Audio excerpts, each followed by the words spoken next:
শহরে ফিরে এলাম। 120 কিলোমিটার দূরত্বে আঘাত হানতে সক্ষম C-802 মিসাইলের পরীক্ষামূলক উৎক্ষেপণ চালিয়েছে বাংলাদেশ নৌবাহিনী। নৌবাহিনীর জাহাজ ওসমান থেকে মঙ্গলবার গভীর সমুদ্র বন্দরে এই উৎক্ষেপণ চালানো হয়।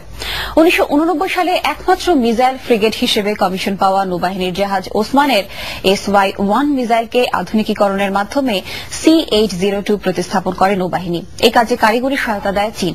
পরীক্ষামূলক উৎক্ষেপণে প্রধান অতিথি হিসেবে ছিলেন নৌবাহিনী প্রধান ভাইস অ্যাডমিরাল সারওয়ার জাহান নিজাম, সশস্ত্র বাহিনীর principal staff officer lieutenant general Masud Uddin Chowdhury ছাড়াও ঊর্ধ্বতন সামরিক কর্মকর্তাগণ এবং চীনের প্রতিরক্ষা উপদেষ্টা সিনিয়র কর্নেল জু ডিউ এ সময় উপস্থিত ছিলেন।